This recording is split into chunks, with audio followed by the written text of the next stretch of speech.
नमस्कार। स्वागत है आपका सूनो और सीखो में। आज सुनिए मुंशी प्रेमचंद की लिखी कहानी मिलाप। लाला ज्ञानचंद बैठे हुए हिसाब किताब जांच रहे थे कि उनके सुपुत्र बाबू नानकचंद आए और बोले, दादा, अब यहां पड़े पड़े जी उस्ता गया। आपकी आज्ञा हो तो मैं सैर को निकल जाऊं, 2-1 महीने में लौट आऊंगा। नानकचंद बहुत सुशील और नवयुवक था। रंग पीला, आंखों के गिर्द हल्के स्याह धब्बे, कंधे झुके हुए।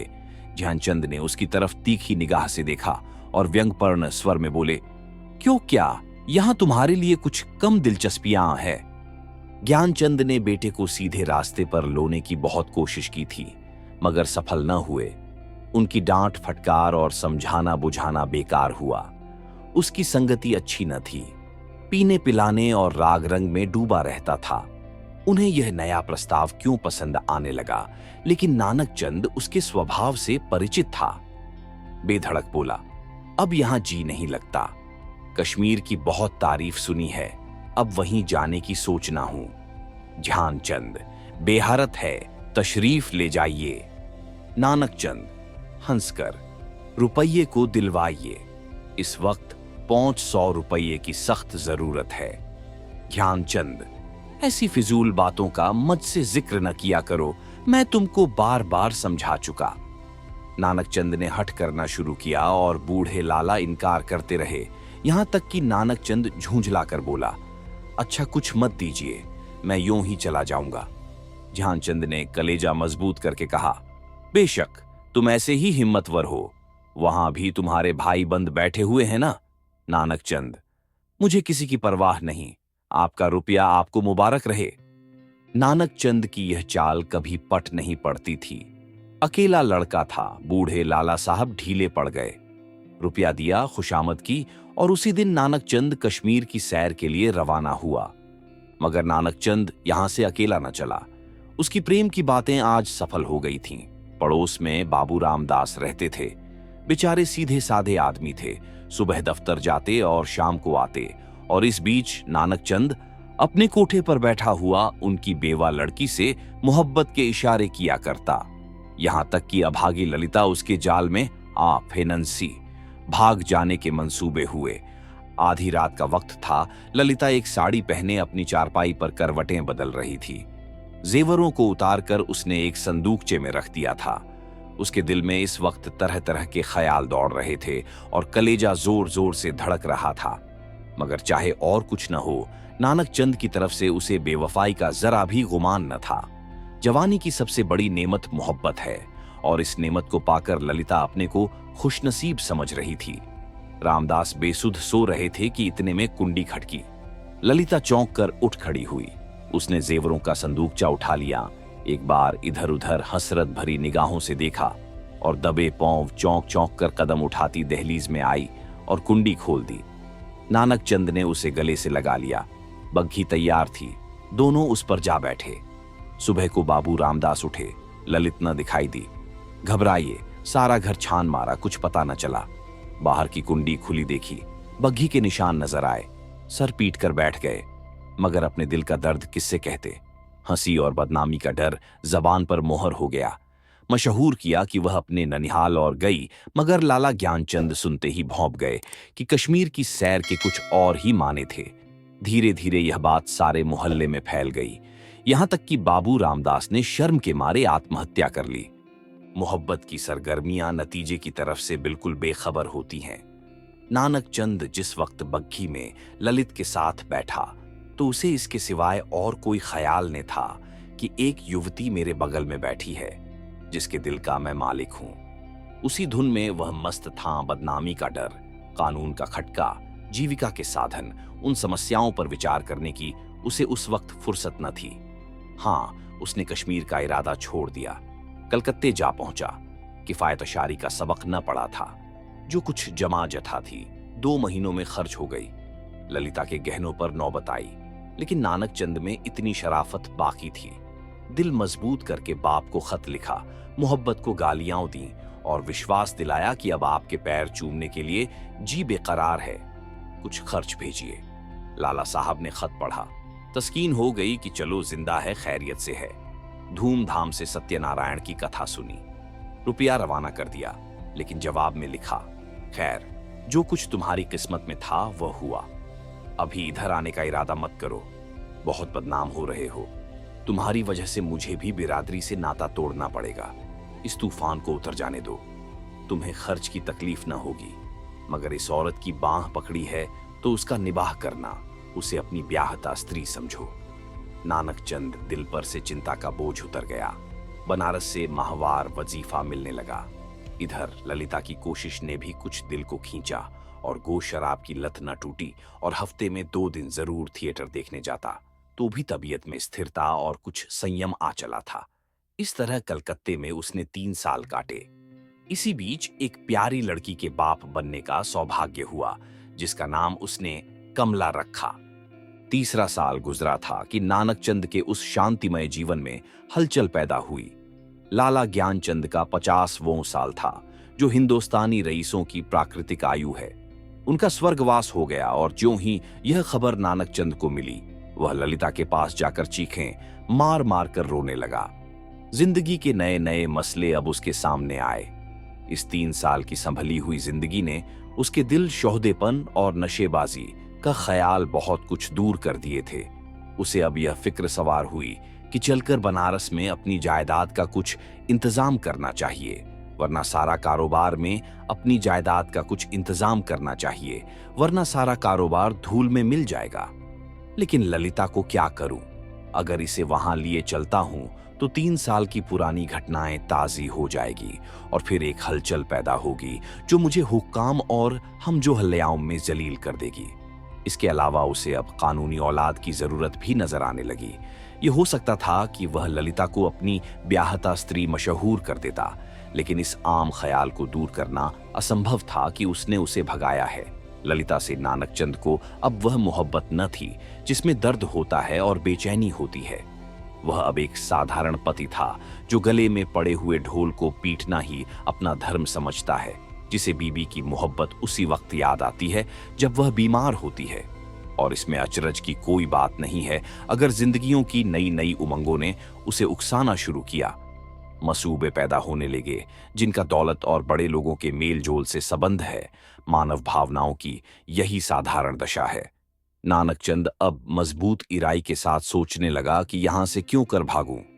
अगर लजाजत लेकर जाता हूं तो 2-4 दिन में सारा पर्दाफाश हो जाएगा।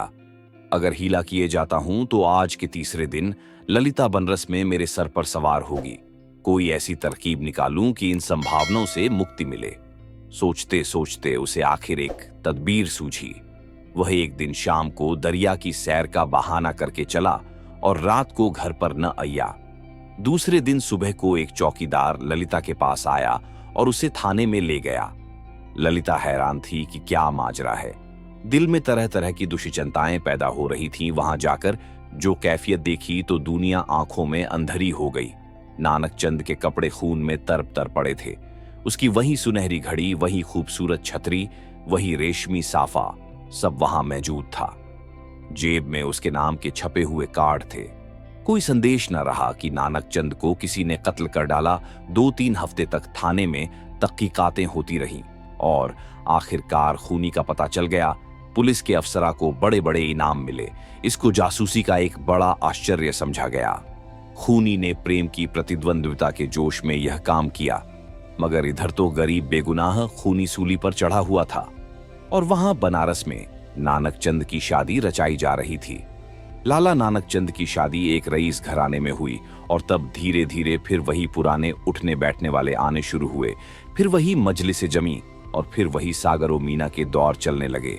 संयम का कमजोर अहाता इन विषय वासना के बटमारों को न रोक सका।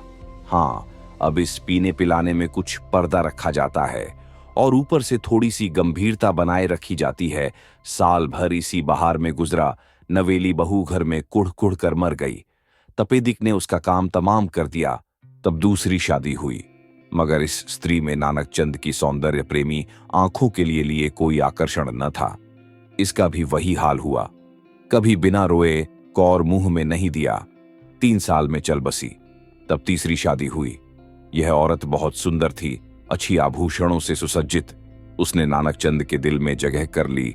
एक बच्चा भी पैदा हुआ था और नानकचंद गारहस्थ की आनंदों से परिचित होने लगा। दुनिया के नाते रिश्ते अपनी तरफ खींचने लगे, मगर प्लेग के लिए ही सारे मंसूबे धूल में मिला दिए। पति प्राणा स्त्री मरी, 3 बरस का प्यारा लड़का हाथ से गया और दिल पर ऐसा दाग छोड़ गया जिसका कोई मरहम न था। उच्च श्रृंखलता भी चली गई, अय्याशी का भी खात्मा हुआ।